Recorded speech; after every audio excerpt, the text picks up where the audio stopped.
Welcome to our channel. இன்னைக்கு நம்ம பார்க்க போகிற ரெசிபி வெஜிடபிள் நக்கெட்ஸ்.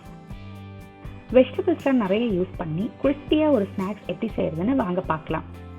அதுக்கு முன்னாடி நம்ம சேனல் சப்ஸ்கிரைப் பண்ணாதவங்க சப்ஸ்கிரைப் பண்ணிக்கோங்க. பக்கத்தில் இருக்க நோட்டிஃபிகேஷன் பெல் ஐக்கான் ப்ரெஸ் பண்ணி அதில் ஆல் அப்படிங்கிற ஆப்ஷன் செலக்ட் பண்ணிக்கோங்க. ஃபர்ஸ்ட் ஒரு பேன் வச்சு 1 டேபிள் ஸ்பூன் எண்ணெய் ஊற்றிக்கோங்க. 1 டீஸ்பூன் சீரகம், 1 கப் பொடியாக நறுக்கிய வெங்காயம், பொடியாக நறுக்கிய பச்சை மிளகாய் 2 சேர்த்து நல்லா வதக்கிக்கோங்க. வெங்காயம் ரொம்ப வதங்க வேண்டியது இல்லைங்க. 1 டேபிள் ஸ்பூன் இஞ்சி பூண்டு விழுது சேர்த்து பச்சை வாசனை போக நல்லா வதக்கிக்கோங்க. 1/2 கப் துருவிய கேரட், 1/2 கப் பொடியாக நறுக்கிய முட்டைக்கோஸ் சேர்த்து ஒரு வதக்கிக்கோங்க.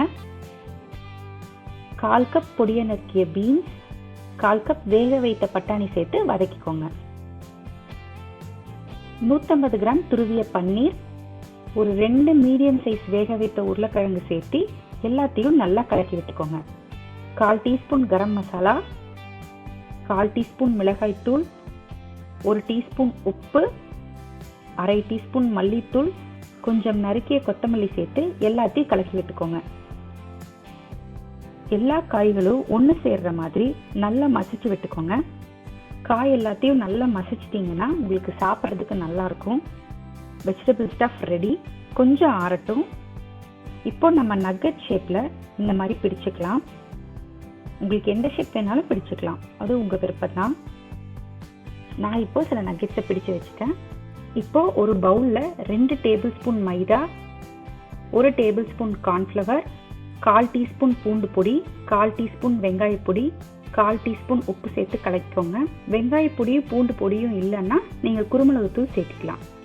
தேவையான அளவு தண்ணீர் ஊற்றி இந்த பதத்தில் நல்லா கலக்கி எடுத்து வச்சுக்கோங்க.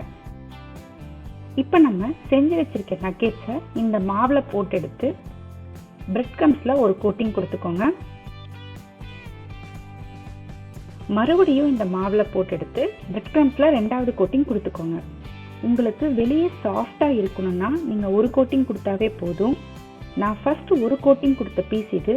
வெளியே உங்களுக்கு கிறிஸ்பியாக இருக்கணும்னா நீங்கள் 2 கோட்டிங் கொடுத்துக்கோங்க. இப்போ இந்த மாதிரி எல்லாத்தையும் செஞ்சு எடுத்து ஒரு 1/2 மணி நேரம் ஃப்ரீசரில் வச்சுக்கலாம். 1/2 மணி நேரம் ஃப்ரீசரில் வச்சு எடுத்த நக்கெட்ஸை நல்ல சூடான எண்ணெயில் ஒன்றா போட்டுக்கலாம்.